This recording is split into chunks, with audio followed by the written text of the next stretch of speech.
Bienvenue dans Raconte-moi An-Nour, ta nouvelle série pendant ce mois béni de Ramadan au sein du podcast Coran de ton cœur.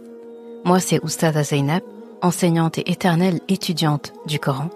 Cette année, je t'invite à marcher vers la lumière avec Sourate An-Nour.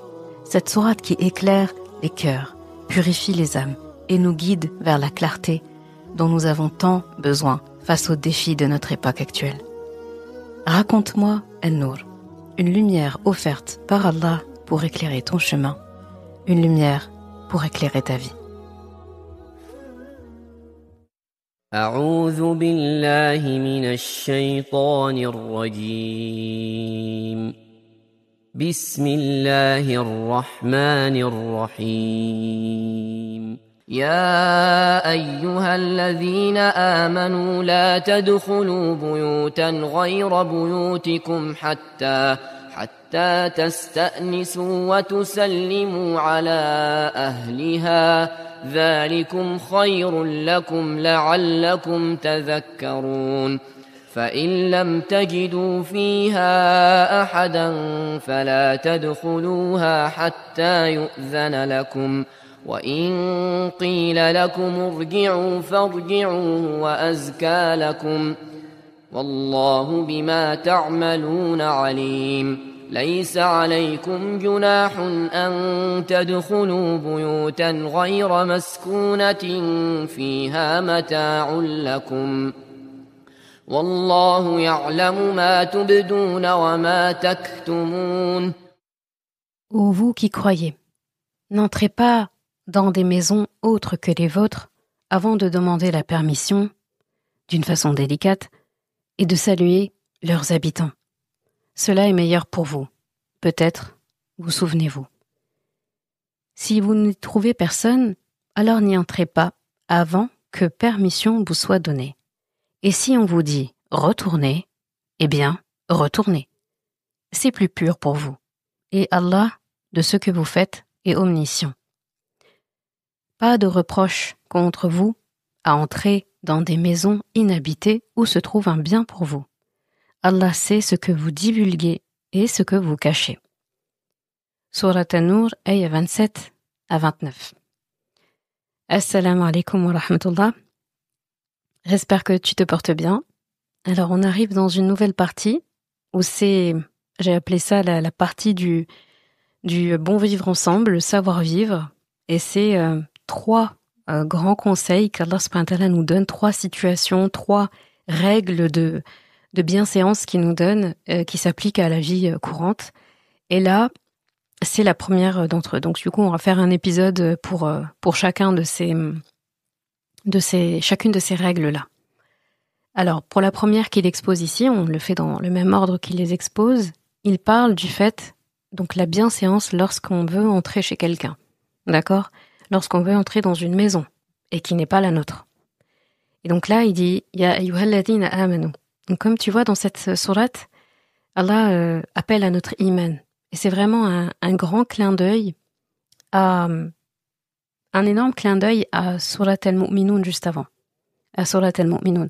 Et de plus en plus, je suis en train de me dire, est-ce que je fais pas un épisode bonus juste pour traiter des premières ayats de Sourate al-Mu'minun pour qu'on sache de quoi Allah parle ici. Donc si j'ai du temps, je vais, Inch'Allah,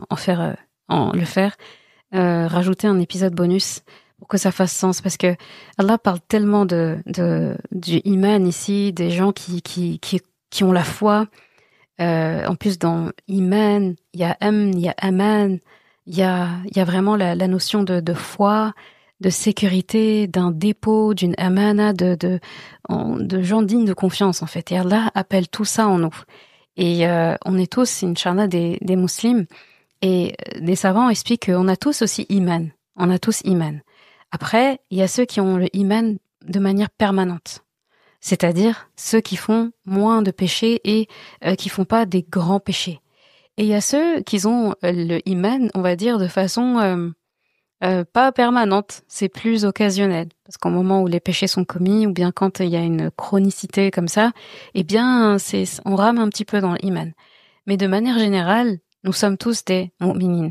Le but, c'est de l'être de manière permanente et que ce soit un badge permanent et pas seulement un titre de séjour qu'on a un peu et après on le renouvelle ou on le renouvelle pas. Il faut l'avoir, faut avoir la résidence, on va dire, permanente. Et donc, je pense que c'est important de prendre cet aparté-là par rapport à la qualité de Mu'minun. Et là, je fais un gros clin d'œil aux sœurs avec qui j'avais eu ces assises-là, Ramadan 2022, que j'oublierai jamais. Pendant un stage où j'étais aux urgences, je prenais mes pauses pendant Ramadan, les pauses midi, dans ma voiture, sur le parking de l'hôpital, et on était sur Zoom, et on avait étudié ensemble, comme on fait ça aujourd'hui, Surat Mu'minun, et on a enchaîné avec Surat Nour. Donc on avait fait 2 sourates pendant Ramadan, et on avait ces Zooms-là tous les jours. Donc j'oublierai jamais, comme quoi Allah nous donne des capacités et des dispositions. Aujourd'hui, si on m'avait demandé de suivre le même rythme, je ne sais pas si j'aurais pu. Donc, alhamdoulilah, il y avait beaucoup de baraka et j'oublie pas. Et donc, un gros clin d'œil et beaucoup de doigts pour vous, mes sœurs, de ces moments-là. Je vous salue chaleureusement et je vous dis juste que je vous oublie pas. Je n'oublierai jamais ces moments qu'on a passés tout ensemble. Donc, Allah dit, ô vous qui croyez, n'entrez pas dans des maisons autres que les vôtres. Sauf, donc à moins que vous demandiez la permission, là je fais une traduction sommaire, que vous demandez la permission à leurs habitants et que vous saluez les membres de cette maison. Et là on va s'arrêter forcément sur les termes qu'Allah emploie, c'est normal. Il y a des mots-clés ici à retenir. Les mots-clés, quand vous voyez une ayah comme ça, prenez les mots, voilà les mots principaux. Faut pas passer ces mots en disant « je connais ce mot ». D'accord? Quand on fait une première lecture, c'est ce qu'on peut avoir tendance à faire. C'est pour ça qu'il faut relire. Là, Allah dit, Ya ayyuhalladhina amanu, la tadkhulu buyutan ghayra buyutikum. Là, on pourrait se dire, buyut, c'est bait, c'est le pluriel de bait, ça veut dire maison. On a tendance à passer. Alors que c'est important de s'arrêter sur ce mot pour comprendre. Donc, la tadkhulu buyutan ghayra buyutikum. Après, il dit, hatta tasta'nisu. C'est traduit par, sauf donc à moins que vous demandiez la permission. Et dans des traductions, ils mettent entre parenthèses ou entre crochets, ils vont mettre d'une façon délicate.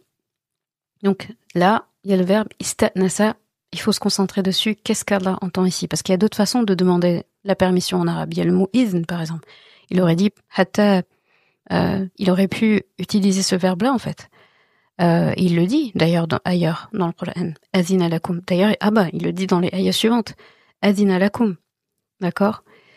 Donc, sauf si la permission vous est donnée. Donc, pourquoi est-ce qu'il a utilisé le terme ista'nasa pour demander la permission?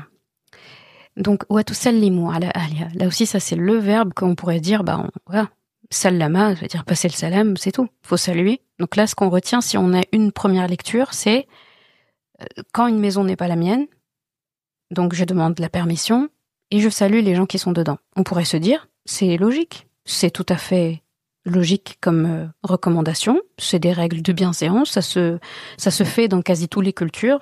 Je dis bien quasi toutes parce que il y a des cultures où on entre, on toque, on entre et à peine si on toque en fait, c'est comme ça. La maison est toujours ouverte, on rentre, salam, on rentre, on n'attend pas qu'on nous demande la permission. Là, il y a 2 conditions. Ista'nasa et sallimu. Hatta tasta'nisu wa tusallimu. Il a donné 2 conditions pour des maisons qui ne sont pas les nôtres. Maintenant, de quelle maison il parle, de quelle permission il parle, et de quelle salutation il parle. Parce qu'après, il dit, c'est meilleur pour vous. Là, si Allah prend le temps de dire ça, d'accord, que c'est mieux pour vous, donc khayrul lakum, c'est vraiment mieux pour vous. Et il dit, la'allakum tadhakkarun. Ça nous rappelle le début de Surat Nour, afin que vous vous souveniez. C'est comme s'il venait un peu nous faire une révision et des rappels. Tu te souviens tout ce que je t'ai dit, en gros. Et aussi, afin que vous vous souveniez aussi des règles d'Allah subhanahu wa ta'ala. Peut-être que tu te souviens, en gros. Et si Allah dit ça en fin d'ayah, c'est que l'intérieur de l'ayah est importante. Là, il n'est pas en train de nous donner une règle comme ça qu'on doit passer rapidement et dire d'accord, je rentre dans une maison qui n'est pas la mienne, je passe le salam, je demande la permission, c'est la moindre des choses, il n'y a pas besoin de passer 10 ans dessus. Eh bien si, on va s'asseoir avec ça.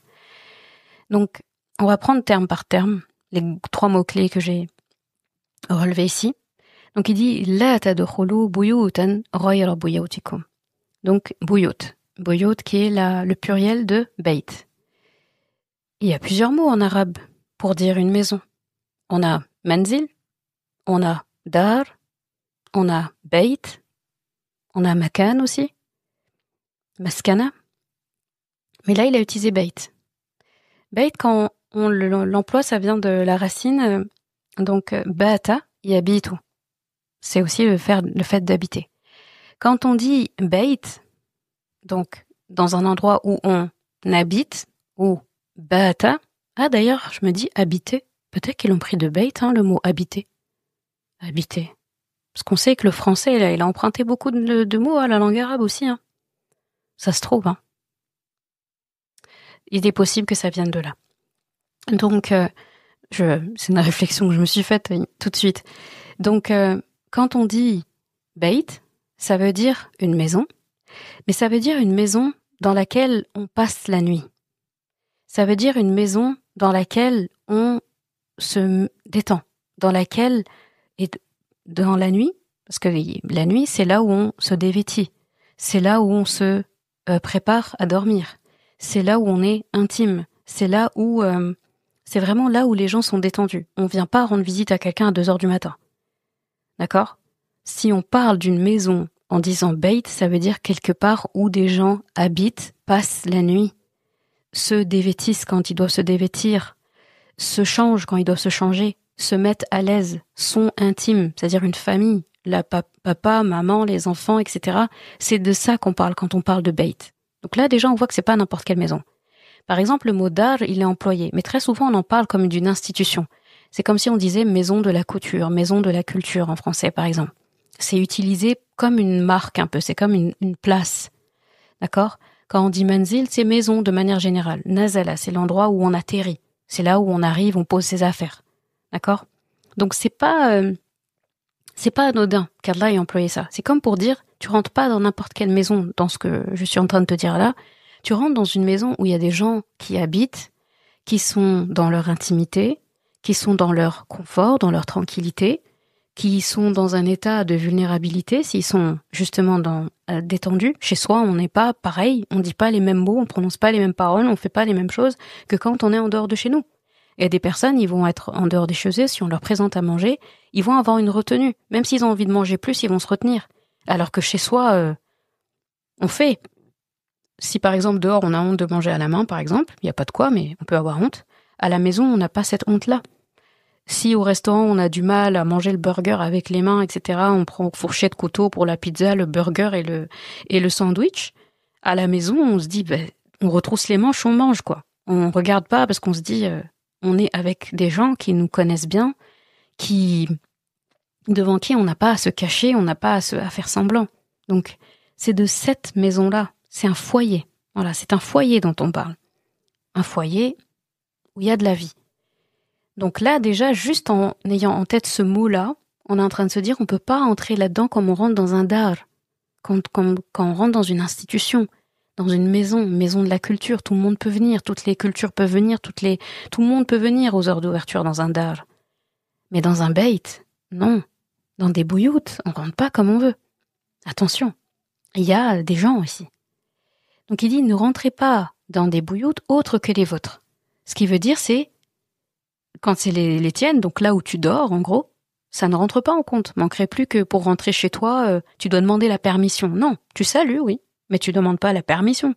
D'accord ? Alors que là où tu ne dors pas. Et là, ça c'est très important ce passage, parce que on a tendance rapidement à se dire, là-bas c'est chez moi. Si tu n'habites plus chez tes parents, tu rentres chez tes parents. Eh bien, chez tes parents, au sens littéral qu'Allah a employé ici, ce n'est pas un beit. On peut dire que c'est ton menzil, c'est chez toi, dans le sens, c'est chez mes parents. Surtout, j'ai grandi ici. Comme tu n'habites plus ici, chez toi, c'est ton beit, chez tes parents, ce n'est pas un beit, au sens littéral qu'Allah l'entend. C'est-à-dire que tu dois, donc ce qui est appliqué ce qui est dit dans cette ayat, tu dois l'appliquer. Et on va voir la suite. Pareil, son meilleur ami, sa meilleure amie, son bon ami, etc. On se dit, mais ici, je suis chez moi. Oui. Même si la personne te dit, ici, t'es chez toi, ça t'empêche pas de respecter des règles. Donc c'est très important, surtout dans les cultures ou les habitudes que certaines personnes ont, où on rentre, on sort comme on veut. On dit ah mais si, oh c'est mon fils, c'est mon frère, c'est mon ami lui ou elle. Mm-mm. Là ici Allah est en train de nous cadrer. Encore une fois, rappelle-toi qu'on est dans Surat Nour. Allah veut rétablir le Nour chez nous. Et rappelle-toi comment la sourate commence. On a du mal à faire le lien directement. Pourtant, là, ce qu'il est en train de dire que tu dois faire à la porte des bouilloutes des gens a un lien, direct ou indirect, c'est comme tu veux.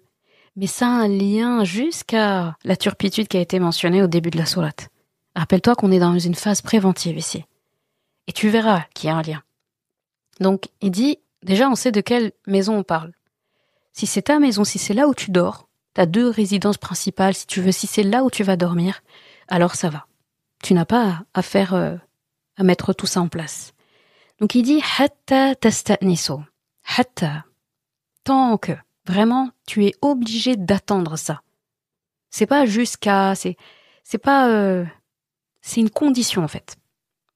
C'est obligatoire. Donc hatta tasta'nisu. Ista'nasa, c'est le verbe ista'nasa. Ça, si tu veux le trouver dans un dictionnaire étymologique, il faudra aller à anasa. Donc tu vois que c'est la même racine que insan. C'est la même racine que le verbe anasa. Comme Moussa alayhi salam, quand il a aperçu du feu en haut du mont Tour, il dit anasa min janibi touri nara. Il a aperçu. Donc ici, il y a une notion de, on utilise ses sens en fait. D'accord? Anasa, c'est ça. C'est quand on utilise les sens qu'Allah nous a donnés, soit la vue, l'odorat, l'ouïe, le toucher, etc., pour remarquer quelque chose, pour identifier quelque chose. On nous demande un effort de sentir les choses. On a anis aussi. Anis dedans, l'ami. En fait, anasa, la racine anasa, il y a la notion de familiarité. Il y a la notion de quelqu'un qui est chaleureux, quelqu'un avec qui on est intime, quelqu'un avec qui on se sent bien, qui est digne de confiance. C'est pour ça qu'Allah subhanahu wa ta'ala nous a donné ce nom de insan. Insan, on peut le comprendre dans le sens nasiya, quelqu'un qui oublie, et dans le sens de quelqu'un qui est chaleureux, qui est sociable. C'est ça. Un anis, d'accord? Un anis, c'est quelqu'un qui est notre ami, avec qui on n'a rien à craindre, avec qui on est bien, avec qui le courant passe facilement. C'est quelqu'un de facile à aborder, facile à vivre, on s'assoit à côté, il est bien. Donc félicitations à tous ceux qui s'appellent Anis. Très souvent, quand on porte un nom, Anis ou Anissa, quand on porte un nom très souvent, on prend les caractéristiques de ça. Donc nos parents pensent parfois nous donner des noms en fonction de quelqu'un de la famille ou quelque chose comme ça, et on pourrait penser que c'est au hasard que le parent il a donné ce nom à un enfant dont il ne sait pas encore comment il va grandir, son caractère, comment il va être. On donne pas les noms de nos enfants encore, on se dit pas ah lui il est nerveux, on va l'appeler comme ça. Bah non en fait, tu donnes le nom déjà avant de commencer à fréquenter ton enfant. Donc il a déjà un nom. Et Allah nous a demandé de choisir des beaux noms. Eh bien très souvent, les noms qu'on donne à nos enfants, quand ils commencent à grandir, des fois même dans leur enfance, subhanallah, ils commencent à prendre les caractéristiques du nom qu'on leur a donné. Soit de la personne associée, soit du sens. Et donc, en tout cas, à chaque fois que j'ai vu ça se rapprochait. Même pour des personnes qui font des problèmes, qui ont des soucis, faut pas dire, ah, en plus tu portes ce nom. Attention, culpabilisez pas les gens, c'est pas eux qui ont choisi leur nom. Encore une fois, nous, on est la communauté de l'excellence, on n'est pas là à se rabaisser à des discussions futiles et à des paroles rabaissantes, comme Allah a dit. Ne conjecturez pas, ne vous lancez pas des sobriquets, des méchancetés, des vannes comme ça. Il y a des choses, c'est pas la peine. On perd pas ce temps-là. Ça aussi, ça fait partie des caractéristiques des mu'minoun, en fait. Allah dit, c'est des gens qui, paroles futiles, qui n'ont pas de bénéfice, mais ils s'attardent pas sur ça. Et nous, on veut être ces gens-là. Donc, non. Donc, je disais que même pour des personnes, par exemple, qui ont commis des erreurs et tout, et on pourrait se dire, ah, toi, là, le nom que tu portes, eh bien, si vous creusez, si vous donnez les chances à ces personnes, si vous les éduquez correctement, si vous les mettez dans des bonnes conditions, ils prennent les caractéristiques qu'Allah leur avait destinées. Donc voilà, ça m'a juste fait penser à ce nom Anis que j'ai toujours trouvé très joli d'ailleurs.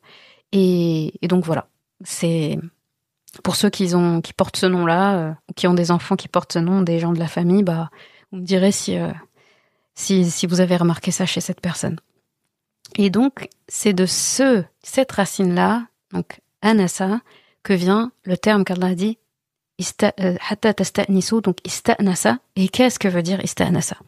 Et là, le dictionnaire étymologique nous dit que c'est le fait d'agir en être sociable, le fait de chercher à se familiariser et à s'intégrer et à aspirer à être intime, d'accord? À être bien avec les gens avec qui on a affaire. Donc ici, en l'occurrence, les gens qu'on visite. Maintenant que tu entends ça, est-ce que c'est suffisant de dire demander la permission? On pourrait se dire, mais c'est quoi c'est quoi le lien ici entre demander la permission? Si on prend le sens du mot istanasa, c'est donc ne rentrez pas dans des maisons, et tu comprends de quelle maison je parle, des bouilloutes. On va rester sur ce mot-là, ce sera plus simple, sinon je vais être obligée à chaque fois de traduire. Avec un mot, on doit traduire des lignes en vrai. Donc, ne rentrez pas dans des bouilloutes autres que vos bouilloutes sans avoir fait l'effort d'aspirer à agir en être sociable, d'aspirer à vous familiariser avec les membres de cette maison, d'aspirer à vous intégrer aux membres de cette maison, d'aspirer aussi à être bien en bon terme avec les gens de cette maison. En gros, si vous n'avez pas cette intention-là, n'entrez pas. Assez clair et net. Donc on se rend compte qu'une visite, ça peut pas être une visite comme ça, non réfléchie. On peut pas. Il faut penser. Donc il dit ça, et il rajoute une deuxième condition. Wa tusallimu ala ahliha. Et donc là, sallimu, c'est saluer. C'est vrai, mais pas que. Tusallimu. Sallama, yusallimu, c'est le fait de passer le salam, ça en fait partie. Et c'est le fait aussi de garantir à la personne à qui on passe ce salam-là, la personne qu'on a en face, à qui on salim, on lui garantit qu'il est en sécurité en notre compagnie. En gros, si cette personne rentre chez toi, quand elle dit « Assalamu alaikum », elle demande le salam sur toi. « Assalamu alaikum ». Alors si elle dit « Wa rahmatullah » et la rahmatullah, « Wa barakatuh » et sa baraka, quelqu'un qui prononce cette formule-là, elle ne peut pas nuire normalement. Elle ne doit pas nuire à la personne à qui elle dit ça. C'est pour ça que le salam, il faut le dire avec conscience, avec l'intention. On a tellement l'habitude de saluer comme ça. Salam, ça va, salam, ça va. Même le salam, en fait, on doit donner une bonne formule. Assalamu alaykum, c'est ça la formule prophétique. Et Allah dit dans Surat An-Nisa, Wa idha huyyitum bitahiyyatin fahayyu bi ahsana minha aw rudduha.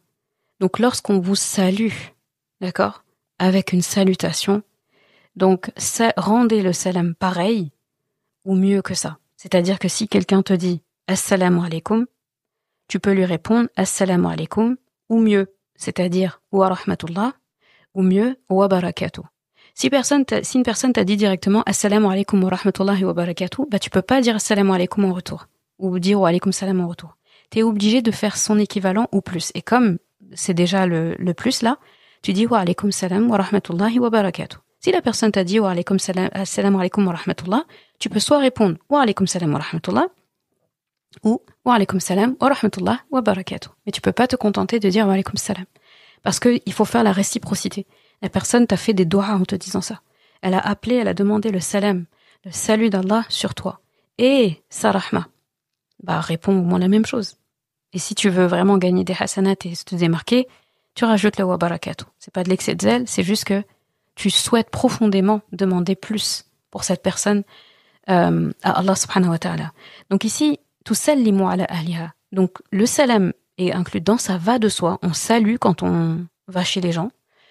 Et on assure aux gens la sécurité. En gros, quand je franchis le pas de ta maison, tout ce que je vois ici, je vais pas aller le divulguer dehors. Ce que je vois ici, ou ce que j'entends, parce qu'il faut se rappeler qu'on rentre dans des bouilloutes. Donc on va voir les gens dans des conditions qu'on ne verra pas dehors. C'est-à-dire que quand tu rentres chez quelqu'un, c'est pas rien quand même ici ce qui est cité. Là, quand tu vas finir de dire cette ayah, tu vas dire je vais pas inviter n'importe qui chez moi. Et d'ailleurs, cette ayah, elle parle à la fois de la personne qui visite et de la personne qui reçoit la visite. N'allez pas chez les gens n'importe comment, soyez comme il faut, et de la même façon, ceux qui invitent ou ceux qui reçoivent, préservez-vous en fait. N'invitez pas quelqu'un qui peut pas vous assurer istanasa et le salam, as-salam. Vous pouvez pas en fait. Vous devez vous assurer de ça. Si vous vous respectez, si vous êtes des mu'minoun. Vous devez respecter ça. Donc, on va détailler un peu plus istanasa. Donc, dedans, il y a le fait de ressentir. En fait, cette aïe, c'est trop bien parce que tu vas voir que les futurs, les conseils, là, comme ça, les 3 cas de figure qu'Allah nous donne, les règles de vie, il appelle vraiment à notre intelligence émotionnelle.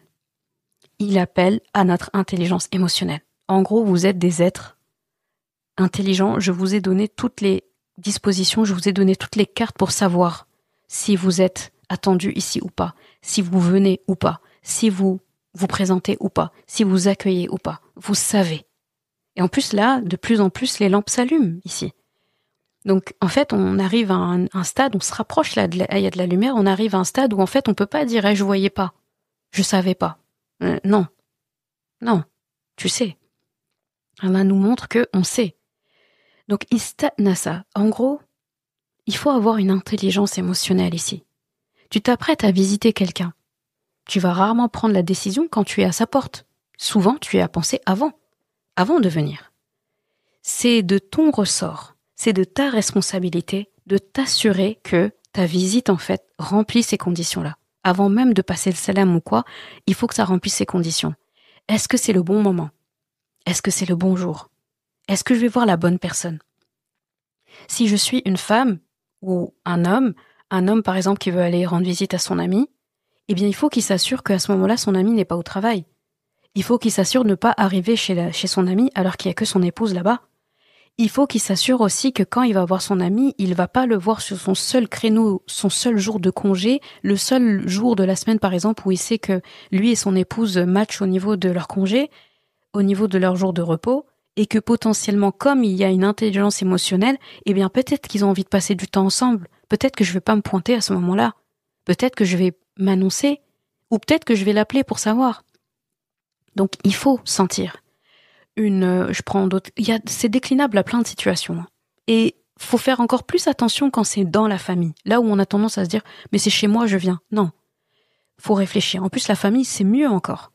Parce que vous savez à peu près quel jour telle personne travaille, tel jour il travaille pas, tel jour le conjoint il est là, tel jour il est pas là, à quelle heure les enfants aussi, le rush. Il y a des gens, une fois j'ai entendu une sœur dire par exemple, quelqu'un qui appelle ou qui vient rendre visite à une maman entre 18 et 20 heures, eh bien, cette amie-là ne l'aime pas. C'est extrême. Mais c'est pour dire, c'est la période de rush à cette heure-là. C'est le four, vraiment, on est à 100 à l'heure.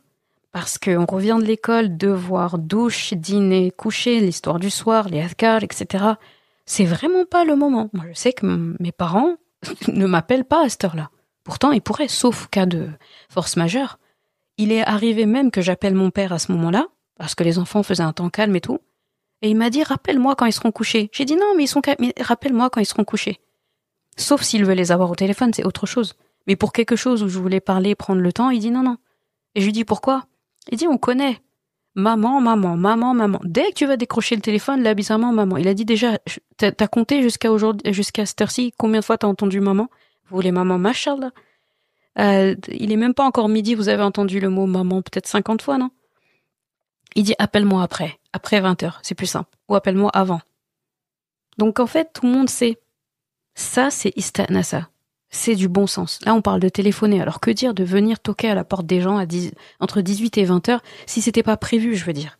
Et après, on s'adapte. Tout le monde se connaît entre eux, etc. Mais il faut s'adapter. C'est ça que je suis en train de dire. Chacun a une jugeote, en fait. Je sais. Surtout si la personne que je vais visiter, c'est quelqu'un que je connais bien, j'ai des indications. Une femme qui a des enfants en bas âge, c'est pas pareil que celle qui a des grands enfants ou qui n'en a pas. Quelqu'un qui travaille, c'est pas comme quelqu'un qui travaille à l'extérieur, je veux dire, et qui doit aller prendre le métro, la voiture, etc. C'est pas comme quelqu'un qui reste à la maison, qui travaille depuis la maison. Quelqu'un qui a des horaires de travail à rallonge et l'autre, c'est pas pareil. Pareil, la personne qui est tout le temps en congé, si la personne, qui est tout le temps en travail, par exemple, si la personne que tu vas visiter, tu sais que c'est quelqu'un, quand elle reçoit, là je fais un grand clin d'œil à mes sœurs et amies marocaines, tabarakallahu ahsanul khaliqin, quand vous accueillez les gens, c'est jamais petit, c'est jamais une mince affaire. On a l'impression que vous vous mettez énormément de pression, mais je pense que c'est naturel. Tabarakallah, chacun avec son truc. Et tout le monde a un peu une sens de l'hospitalité aussi. Chaque culture a ses codes. Mais si tu sais que l'ami que tu vas aller rendre visite, si c'est une femme par exemple qui va rendre visite à son ami, Et elle sait que cette amie-là, en fait, elle sait pas recevoir en faisant petit, on va dire. Elle va s'épuiser, elle va se fatiguer, elle va. Et tu sais que cette période-là, c'est une période où elle est fatiguée. Ou c'est une période où, voilà, elle a beaucoup de travail. Ou moralement, c'est compliqué pour elle. Tu la mets en difficulté si tu vas la visiter. Peut-être tu devrais faire l'inverse, c'est toi qui l'invites pour la décharger.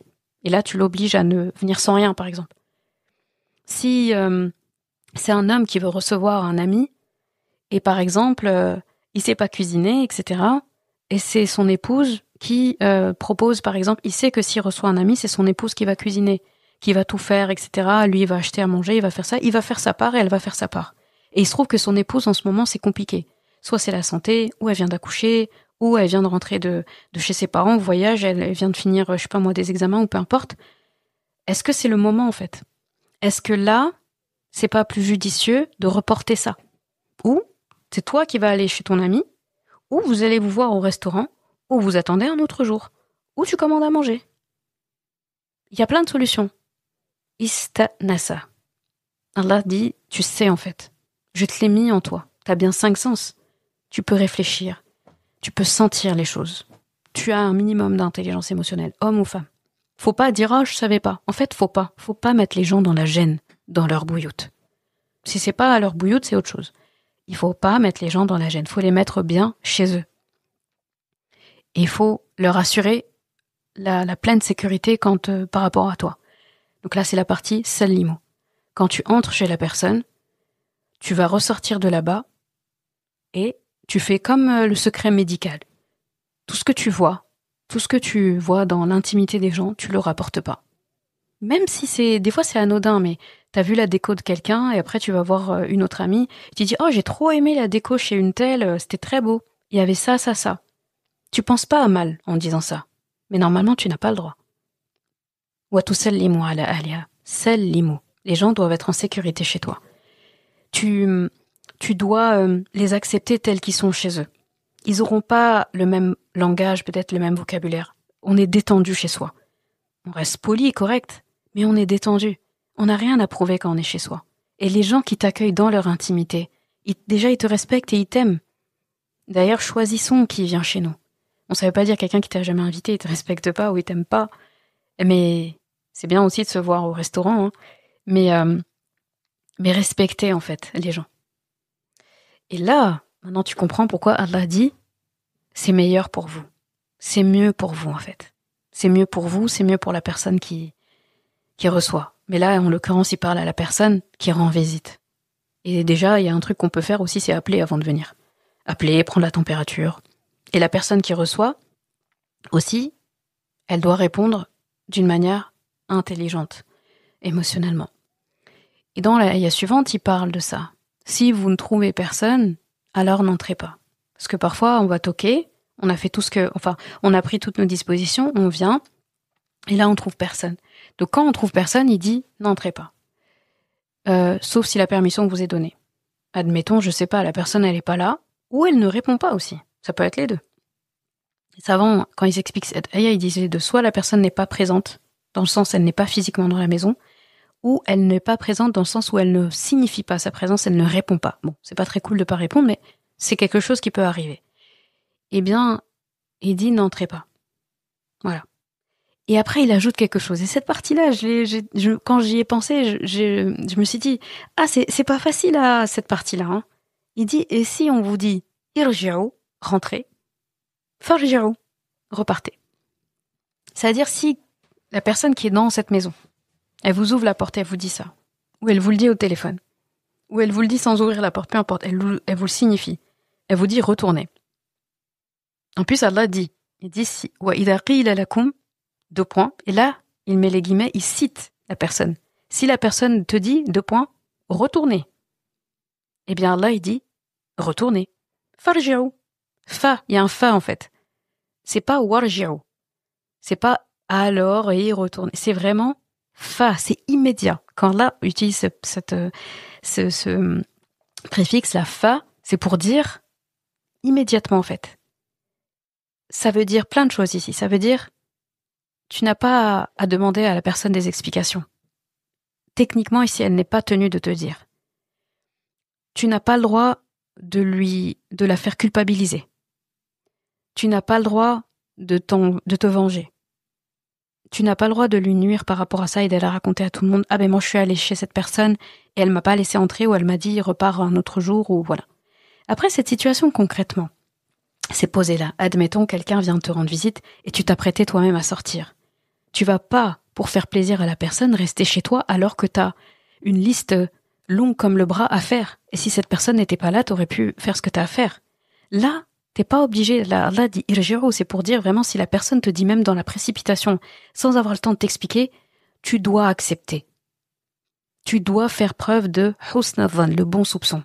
Cette personne te l'a dit, peut-être qu'elle n'avait pas soit des explications, ou elle est dans l'urgence, ou elle est pas bien, elle est déprimée, ou je sais pas, faut lui retirer ce fardeau. Ça aussi, ça rentre dans ista'nasa et sallimu. Les gens doivent être bien en ta compagnie, doivent être en sécurité émotionnelle vis-à-vis de toi. Ils n'ont pas à payer le prix de te dire non pour rentrer dans leur bouillout à eux. Ça, c'est franchement ce passage, quand je suis arrivée ici, je suis restée longtemps dessus.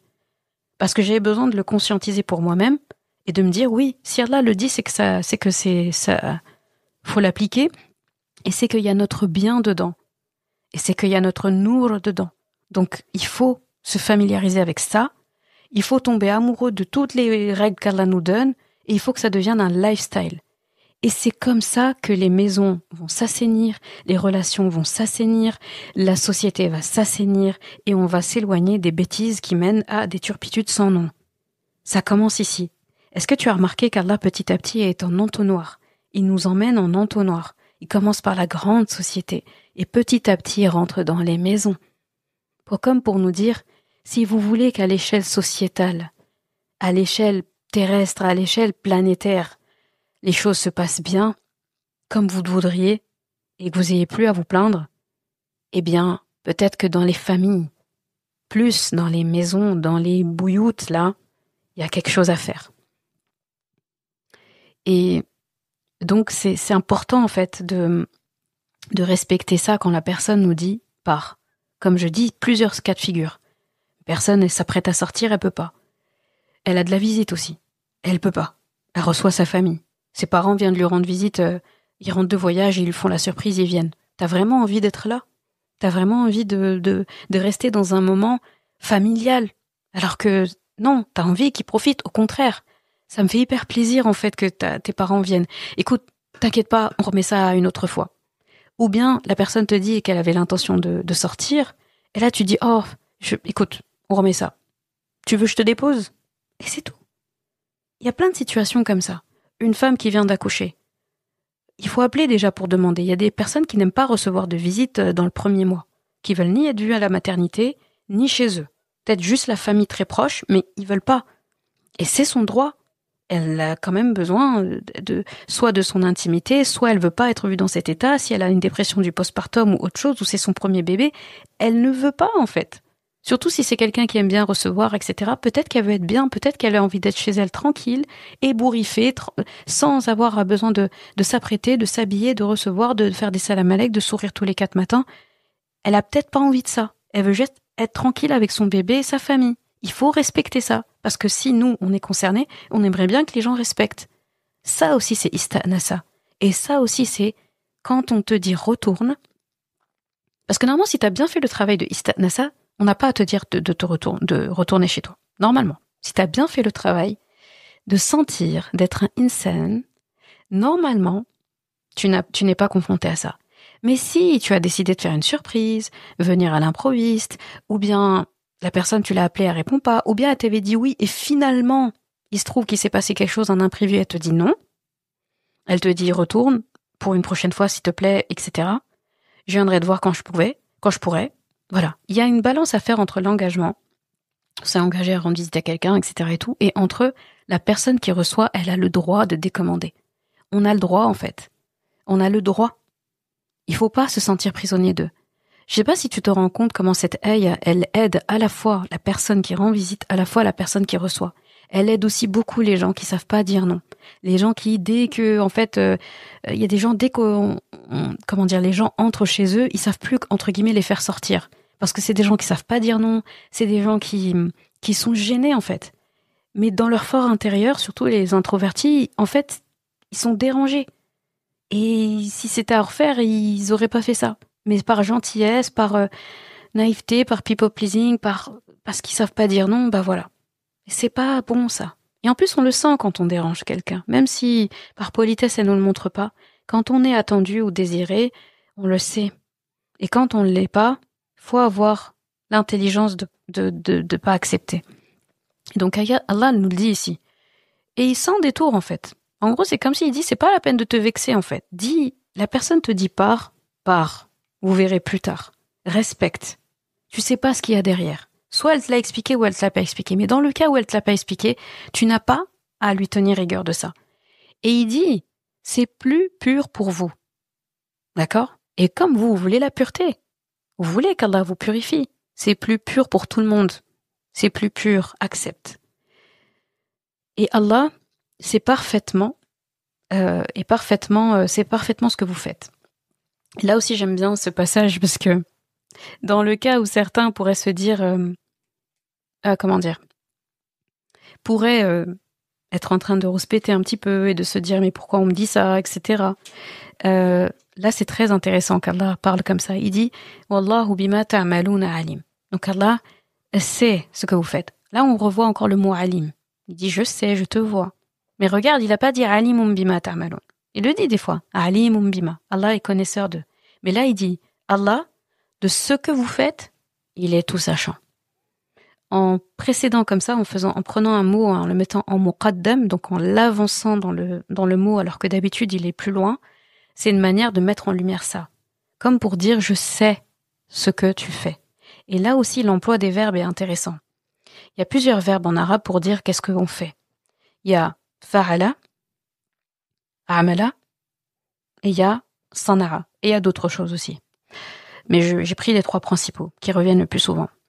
Quand on dit, si Allah avait dit tafa'alun, fa'ala, c'est le fait de faire de manière générale. C'est toutes les actions, et très souvent, c'est quelque chose qui peut être conscient ou inconscient. D'accord? C'est vraiment juste une action, sans lui donner de caractéristiques, on va dire. Quand on dit ta'malun, comme ici, c'est dans le sens que cette personne qui agit le fait en pleine conscience. Elle sait très bien ce qu'elle fait. Et plus loin, tu vas voir qu'Allah parle de sana'a.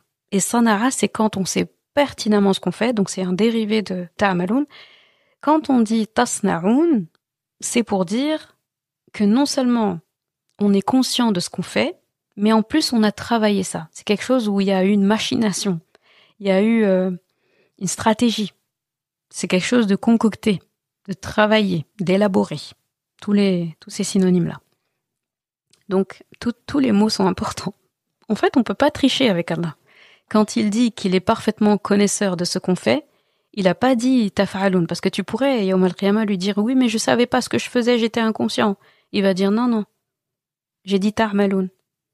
Je te questionne sur les choses dont tu avais parfaitement conscience. J'ai pas parlé de ce dont tu n'as pas conscience. Ne me fais pas dire ce que je n'ai pas dit, en gros. Là, Allah, il dirait, pourtant, j'ai dit ta'malun, hein. J'ai pas dit tafa'alun. Bien. Et ça, c'est très important, parce qu'Allah dit qu'il sait ce dont on a conscience. En gros, il est en train de dire, si tu n'as pas fait preuve de ista'nasa, si tu n'as pas fait attention, si tu as fait fi, en fait, de tous les signaux que je t'ai envoyés pour te dire que c'était pas le bon moment, par exemple, d'aller voir cette personne, je le sais.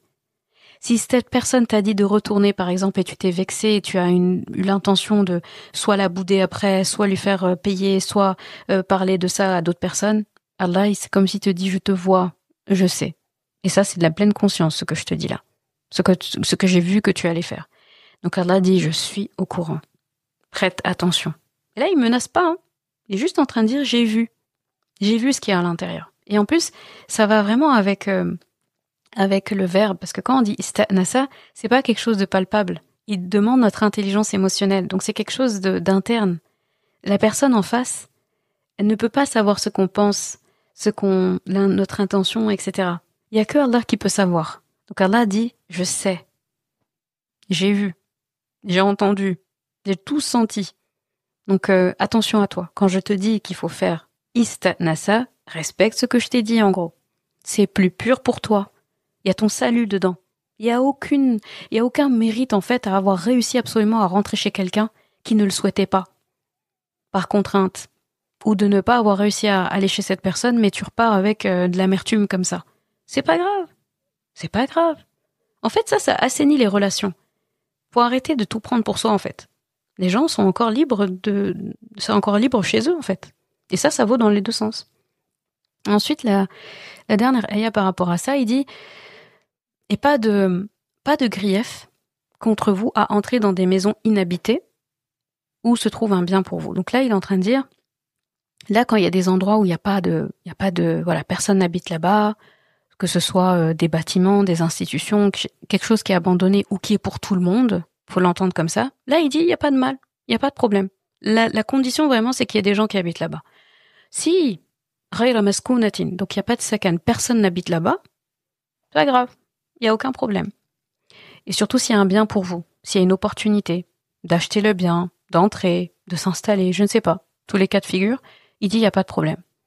Et là, il dit qu'Allah sait ce que vous divulguez, taktumun, et il dit ce que vous cachez.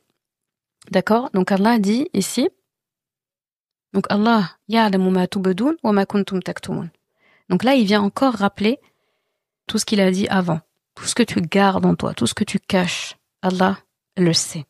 Donc faut pas, ça ne sert à rien en fait de se cacher. Et pareil, si tu veux prétendre que mais non, je croyais qu'il y avait personne ici, etc. Parce que là, les gens sont capables de tout. Mais je croyais que je pouvais entrer, c'était ouvert. Je savais pas qu'il y avait quelqu'un. Non. Les gens doivent être en sécurité. Et ça, je l'ai pas dit tout à l'heure, mais cette ayah-là, elle est préventive à bien des égards. C'est une ayah aussi qui est une grosse ayah de prévention avec des fléaux qu'on a aujourd'hui. L'inceste, les abus. Souvent, les actes comme ça sont commis par les gens proches.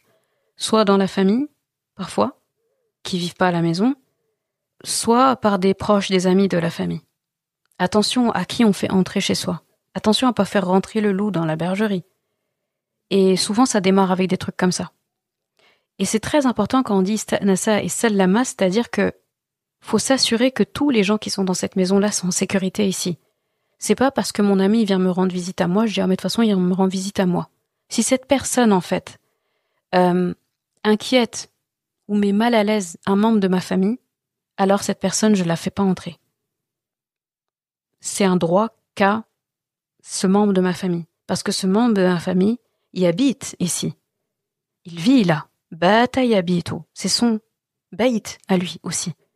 Mes enfants habitent là. L'époux ou l'épouse habitent là.